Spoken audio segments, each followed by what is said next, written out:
Hello there, very good evening. Welcome to another edition of Democracy on the Thread. As you're aware, elections were held on the 2nd of March of this year. We are way past 6 weeks going into our 7th week, I think, and we're still to have credible, transparent declaration of the results of those elections. I have with me in studio this afternoon Mr. Robeson Benn. Mr. Benn is a commissioner representing the People's Progressive Party Civic on the Ghana Elections Commission. We have had some recent developments over the last few hours with regards to the highly anticipated recount of the votes cast on March 2nd. The nation is waiting, the nation is growing impatient as a result of the delays in terms of declaration. So Mr. Benn, welcome to our discussions. Well, thank you, Edward, for having me again on your program. Go ahead. I would say in any event, coming on this program as a Elections Commission with the Guyana Elections Commission is one which presents difficulties, as you know, given the problems with the elections, the 2020 elections are faced with. It is now a month and a half after those elections, and we still have not been able to give a result to the Guyanese people and to those regionally and internationally who are very much interested in the result, including the diaspora.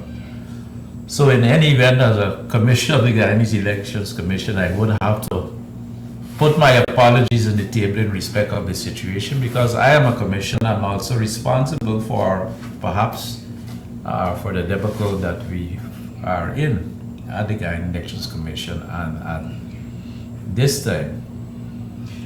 I know, Mr. Benn, you want to share the blame for what is happening, and I know the nation understands that the commissioners representing the PPPC on the commission have been working overtime, have been making every possible effort to bring some sort of resolution to this issue. But there is some major pushback coming from those representing the APNU AFC or the government commissioners, as they're referred to, and some elements at the level of the Secretariat who seem to be working overtime to more or less always put a spoke in the wheel with regards to resolving this issue. Yes, actually, I think that I can't absolve myself from blame too as a commissioner in the first instance, even though I'm a PPPC leader of the opposition nominated commissioner. But just to say, the commission and its secretariat, as we can see from what is unfolding for the last month and a half, is not seized with the seriousness of the situation and with what steps should be taken to resolve the situation with dispatch so that the country would be at rest. I think we are, for ourselves, are in the fight of our lives. In the first instance, I would say for democracy in Guyana, for me that is the overriding issue for the country, and also in respect of the COVID pandemic issues, the livelihood issues which flow from the shut-ins regarding that. So we are indeed in the fights of our lives at this moment. I want to jump straight into the discussions with regards to the developments that took place over the last few hours at the level of the Commission. The Commission has been meeting ever so often trying to resolve issues that I think, and this is no disrespect to the Commission and Commissioners, but I think some of the issues that we're hearing when one see what is coming out, I think some of the issues can be resolved by primary school children. And it's extremely disappointing, not only to me as an individual, but I think to most Guyanese, that we have a commission that is supposed to ensure free and fair elections, that is supposed to ensure credible elections, that sits for hours, and you have decisions, difficulty taking decisions on simple matters. And I did mention the efforts of yourself, Mr. Gunraj, and Ms. Shadeep, in bringing some sort of resolution to these issues, but they continue to happen. The commission met on several occasions. I think the last meeting was yesterday, where in terms of moving forward with the recount, discussions were held. The chair of GECOM, Justice Retired Claudette Singh, indicated that she will be responding to you guys today via email with regards to workstations and a number of other issues. The statement has been released, and based on what I'm seeing, and I looked at the email because it's in the public domain, I think it's extremely disappointing to see just one single issue was addressed in that email. Yes, that is the first problem with it, is that it only addressed one issue without clarifications to that issue. And personally, I'm disappointed with the position that the chairman has taken on the issue. Our calculations based on simulations, timings, space allocations identified that the recount could be done in 10 days using 20 workstations and an optimum number of persons. You might recall that the Secretariat, when they were asked to advise us on the issue, they came up with 3 or 4 stations and 156 days, an astonishing number. We've had arguments at each and every meeting we've had on this issue, and we did the walkthrough a couple of days ago of the convention center to arrive at a position as to what is the best layout for the recount activity. The position we have basically that instead of the 20 we proposed, there's 10 workstations proposed, which goes closer to what the government appointed commissions were saying. They were suggesting maybe 8 workstations, maybe 8. That it is very disappointing and unsatisfactory. It allows, I think, for another 20 or more days to do the recount. So at the end of all of this, based on the information we have at hand at this point in time that we can discuss, is that we'll add another 20 days to it. And that Guyana will really not be in a position to know the results of the elections through the Guyana Elections Commission as a fact until 2 months and 5 or 7 days of the date of the elections. It would have taken us over 2 months to have come to a position where we could pronounce on the elections after all of this. I would point out that South Korea has just completed its elections for millions of voters, 40 odd million I think, and their results came out the same evening, and we saw the people throwing out the ballots on trestle tables and sorting them out and counting them and getting the results out basically within 8-10 hours of the elections. And here it is, we're fumbling with an electorate of 400,000 odd people to count the votes after in this proposal after in excess of 2 months.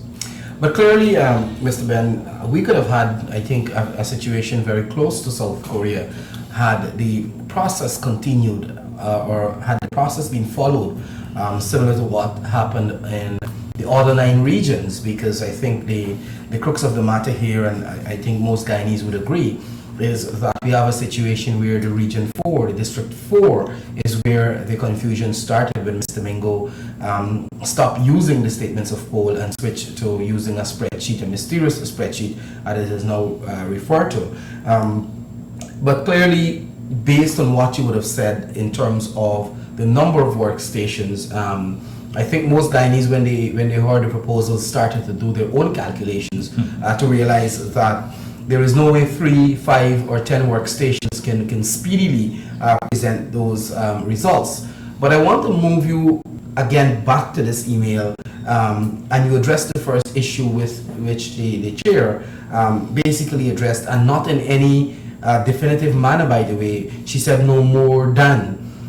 So there is no definitive position that she's looking at 10 workstations. Could likely be less. It could be less. It could be, one does not know, but 10 appears to be her limited number and the number of workstations.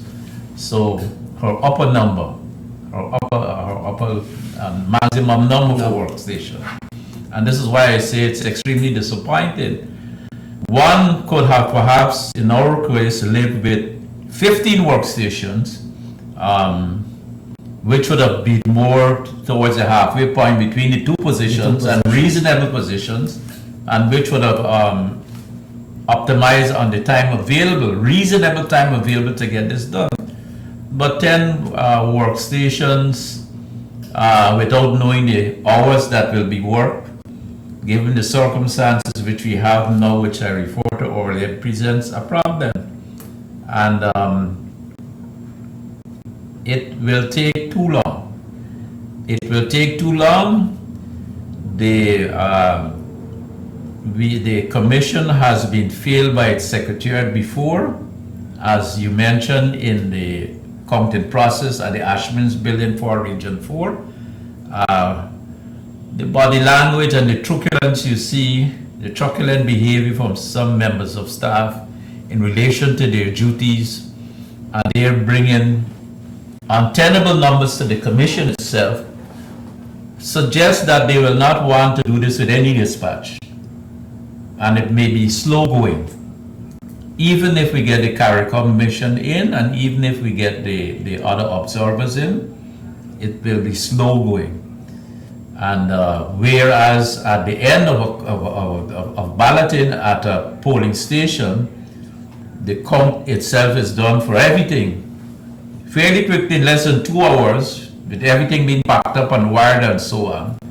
When one thinks that it could be done in just about half an hour, now that all the ballots per list are separated and put in individual envelopes and it could be quickly done, one would have to worry about this position without clarifications from the chair.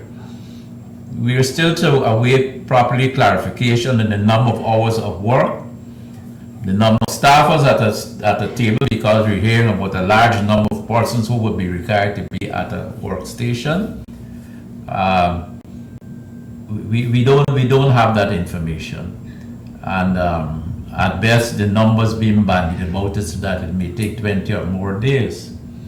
So to me, as I said, personally, it's extremely disappointing, and the situation is not helpful.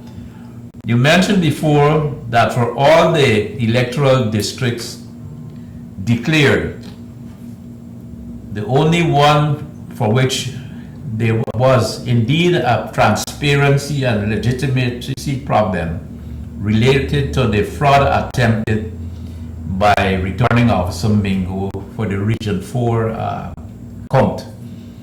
None of the parties had problems with any of the other regions. They were all accepted the officers of the RO in their tabulation and count. The Region 4 one ran into problems, and that through the entire process for the elections into problems. So for me, in the initial decision, we have had no problem in saying that we should only recount Region 4, because the others on the face of it had no problem. But then a decision was taken to do all 10. I am still of the view that if you really don't have a problem with a region, when it comes to the time of counting, that you shouldn't necessarily open the boxes, but I guess we'll have to open all the boxes. But that said, the situation that we have is one in which I believe most Guyanese, 99.9% of Guyanese, know what the results of these elections are.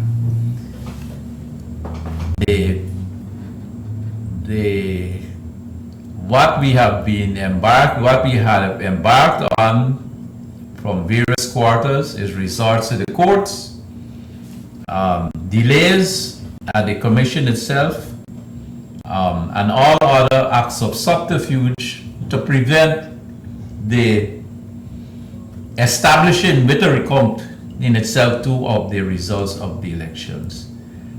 One wonders if, and this is where I have to put on the hat for the organization which appointed me to the Guyana Elections Commission, one wonders what would have happened if the PPP had taken this obdurate position in respect of an election's results. I know in 2015, the PPP did say that there was fraud at the elections, and we know that there was fraud. We haven't had a report on those elections as yet, but the PPP dutifully handed over the constitutional power to the APNU AFC without a fuss in terms of the actual modalities of the handover. And here it is, even after no confidence motion, in whatever year, you could remind me of what the year was, 2018. we still have a government in place which should not be there. Should not be there even by way of the no confidence motion, even if we take the Caribbean Court of Justice's position on the matter, when the election should have been held. And even now, when people know what the results of the elections are. So it's extremely unfortunate, and it's something that would have to be worked at in the future so that we don't have a repeat of this scenario. We can't have constitutional officers, persons who are sworn as returning officers at the Guyana Elections Commission in its Secretariat and others, undermining the elections by way of fraud and by supporting fraud, by aiding and abetting fraud. It's a serious matter, and changes will have to be made as to the penalties and sanctions which would result from this type of action. It should not reoccur. But that said, in spite of all the observations from the OAS, the criticisms from the OAS, the CARICOM, the Commonwealth, the Carter Center, and the European Union, the ABC countries, from the United States State Departments, from Mr. Pompeo and others, from Canada and from the United Kingdom, there isn't any rational urge to get this matter settled. And now we're faced with another 20 or more days. Well, I guess we won't start anything until next week at this rate. Well, that is what I wanted to come to now, because when one looks at the email sent by Justice Singh, while it addresses the issue of workstations, it has not addressed the issue, and I think you mentioned this, the issue of the number of hours between which there will be recounting. It has not mentioned the issue of when the exercise will start, when they intend to conclude the exercise, and I see in the email some amount of mention was made about the National COVID-19 Task Force, which in the minds of many, when you follow the reaction to the email and the mention of the COVID-19 Task Force, many are starting to think that the COVID-19 Task Force, which by the way is made up of mainly persons from the AP and AFC who sat in government offices like Mr. Nagamuto and the others, Mr. Ramchitan and the others, who are not interested in a conclusion to the elections. So one is now wondering whether the COVID-19 Task Force will really be driving the agenda here to determine when this exercise can start, and whether or not the task force will recommend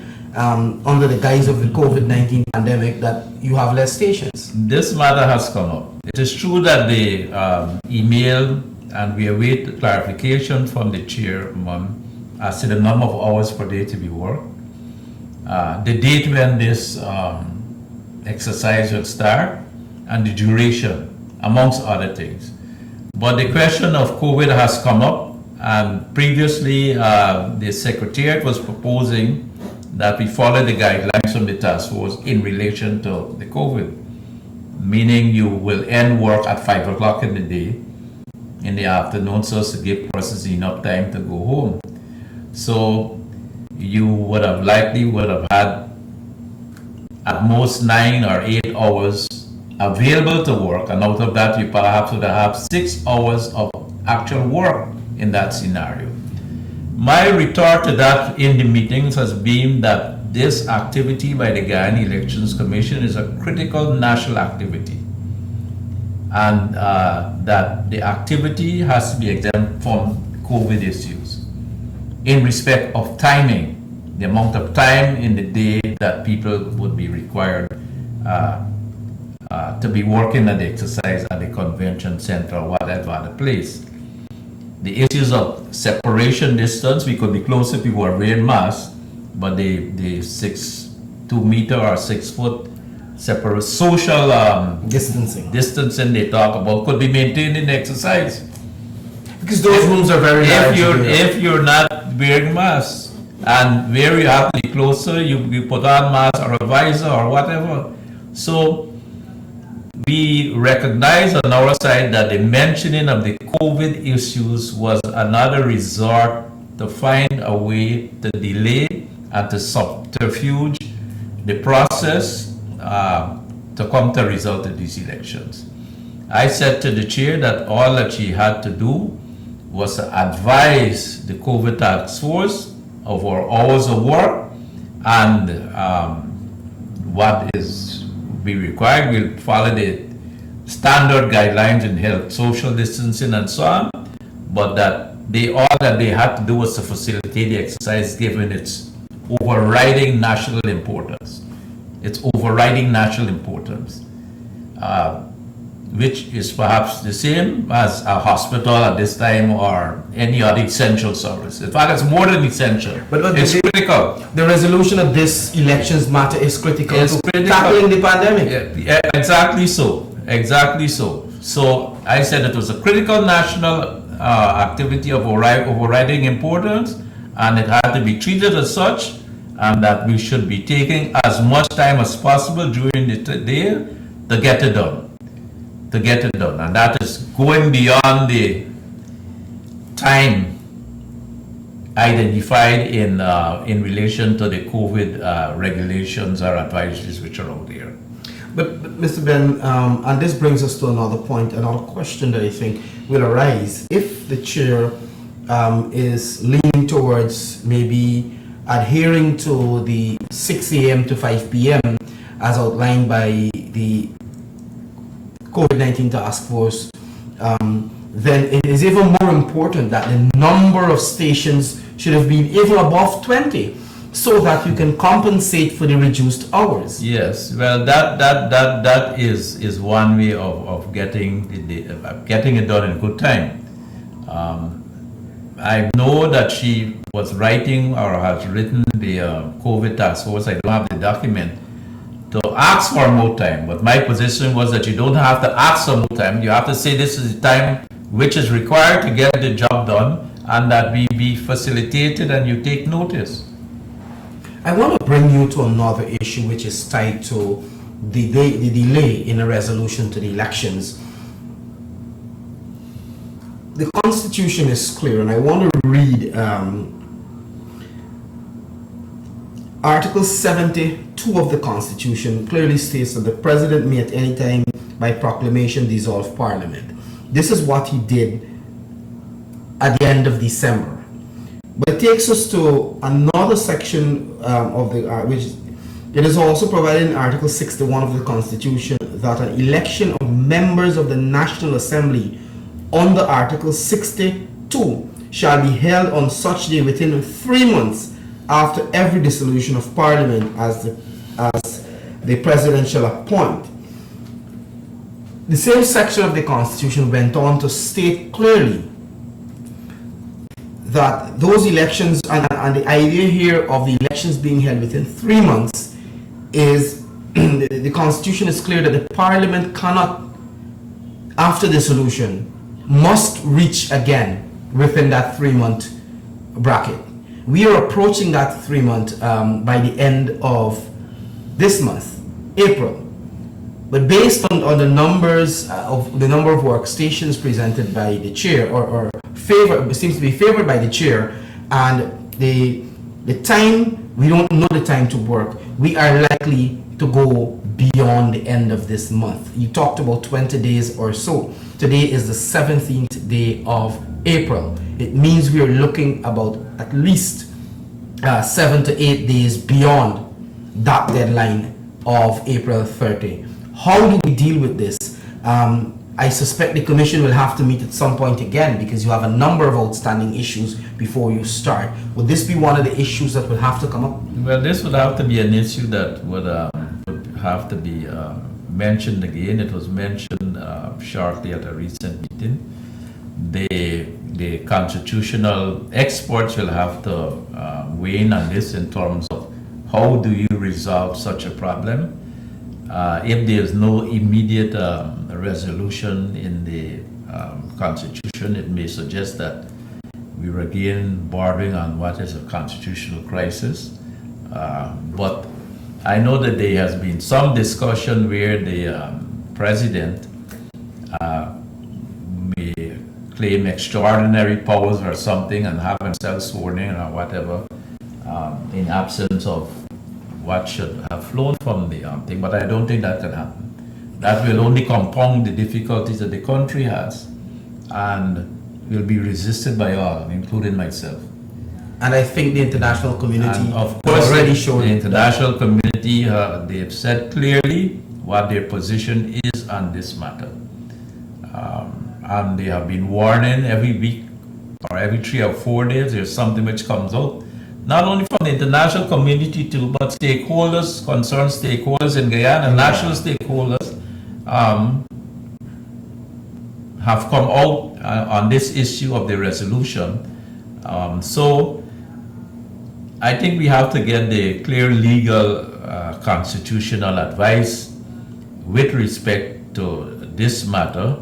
And in any event, one would hope that we would have never been in this position to begin with in thing. But what a breach has been it appears as though a breach has been contrived. That a breach has been contrived by all of these things which have been done, and this is perhaps the plan in the, I call it a skunk works or whatever other term you want to do, but whoever is sitting down and is the machinators of this, of what the situation we're faced with, will have to take the blame for this and should not expect to profit from this. They should never expect to profit from creating this type of situation. They should never expect to profit from this. So we'll have to get further advice and a better understanding of how that could be resolved. But it would appear then that the Guyana Elections Commission would seem to be the one which has created this problem and should take responsibility and blame for it. As a commissioner, I'm not willing to do that. As a commissioner, I'm not willing to take that kind of blame. But there is still an opportunity. Do you know if the commission is going to meet anytime soon? We're going into a weekend. If the commission is going to meet anytime soon to try to resolve these matters, take into account the COVID pandemic, take into account that we are bordering on a constitutional deadline of April 30. That could take us into uncharted waters. Layne, I'm sure that every Guyanese would know by now that this commission and its secretariat are in no hurry. They're in no hurry. I have sent a text to the chairman today to ask when will be our next meeting. I thought that following the email that we would have received, along with clarification, that we would have been in a position maybe to meet tomorrow, if not this afternoon. But that is seemingly not happening. We wasted 5 days at the last week because we expected that the Secretariat would have brought to us a document which would have brought this process 6 to 7 days closer. But the Secretariat put us in a position of wasting 5 days over the Easter weekend from Thursday to Tuesday of this week in respect of bringing information to us in the form of a document with their proposal. They wasted those 5 days and then another day, and then when the proposal came, it was not helpful. It still was not helpful. So I'll wait and see when a meeting will be held. I've sent a text, as I said. But again, I have to report what is obvious to everyone is that this commissioner is not seized with the enormity of the responsibility of the task with which we are endowed. We're in no hurry. And the Secretariat and others are taking their cue from that. We should be meeting tonight. We should meet tonight, to move this process forward. And to get the start of a recount by no later than Tuesday, if not on Monday. But we're not in any hurry. Where do we go from here? Because the nation is waiting. The economy seems to be collapsing even more, in not only as a result of the COVID pandemic, but as a result of the political uncertainty that exists. How do we move forward? What exactly could Guyanese expect? Because I think this nation has grown weary, and tired, and fed up, and exhausted in terms of what is happening. Well, the best I could say in terms of the nation being wearied of the issue is that would be the greatest mistake. I think even though we are delayed, even though there are attempts at frustrating us, we have to keep up the fight to ensure that Guyana has democratic governance out of the electoral process. That is fundamental. There may be an expectation that people will get weary and forget and throw up their arms and says, well, take it. But that is not going to happen. It's a struggle, as I said, it's a struggle for our lives, a struggle for our times that we are embarked in, that we're on, and we shouldn't allow people to think that we'll give up the struggle, to give up the fight. Mr. Benn, where do we go from here? We have to continue to entreat, to meet, to visit, to write, to expose, to encourage the stakeholders, the parties who took part in the elections, who have an interest in democracy, to weigh in on these issues so that we get a conclusion as speedily as possible to this problem. So I am hopeful that we'll get a recount starting next week, Tuesday or Wednesday. I'll be disappointed if it goes to the following week. But one doesn't know what to expect, given, as I said, the machinations out there and the deliberate sleuth out there in respect of getting things done. But if it's going to be a longer haul in respect of weeks, barring the constitutional clarifications, which we'll have to seek and get further understanding of, we've got to be prepared to continue this struggle. Mr. Benn, I want to thank you very much for joining me today to discuss the recent developments with regards to the highly anticipated recount of the ballots from the March 2nd general and regional elections. But before I close, I just want to share quickly with the public so they have an understanding of where we are today, that we seem to be nowhere closer to a recount based on the email from the chair of GECOM. In that email, she basically said that having considered all the and then I'm just paraphrasing, all the circumstances in light of the COVID-19 pandemic, as well as the requirement for social distancing, she decided the following: that there should be no more than 10 workstations subject to the availability of requisite equipment and technology, which again, I think it's another red herring being thrown in there. Yes. About the availability of equipment and so forth. Yes. She said each workstation should be tabulating their own results, and for security reasons, they should be located inside the building. I think there's adequate space inside the building. And outside, there's more than enough space inside. In fact, if you do a layout on the outside, it will be more efficient for flow and security. Especially those, and you have a lot of rooms at the two sides. Yes, you have there's more than enough. And but I think the troubling part where there seem to be some issues She was written to the Prime Minister / Chair of the National COVID-19 Task Force for some specific requests. And he has indicated that they're going to have discussions. So basically the email that people thought, the Guyanese thought would have outlined when this process will start, the number of workstations, the number of hours they will go for, and everything to do with the recount, so that the way could be cleared to start the recount, if not over the weekend, to probably start by Monday, and as you said, Mr. Benn, by Tuesday. The entire email lacks substance, if you want to say, save and except to say that there may be as much as, not necessarily 10, but as much as. So again, I probably give you a minute or so for your closing comments. Well, just to say again that it's highly unfortunate that we, GECOM and I too as a commissioner, that we are involved in what can best be described as the prolonged or long count for these elections, which took place over a month and a half ago, and at the end of what is seemingly proposed from the email that we will be doing it for, it will be wind up to more than 2 months. Highly unfortunate. These are issues which we have to clear up. We are, as I said, fighting the overriding issue for democratic governance in Guyana, and this for each and every Guyanese, irrespective of race, culture, creed, and political approach, political perspective on Guyana's development. The overriding issue is democratic governance based on one man, one vote, counted free, fair, and transparently for credible elections.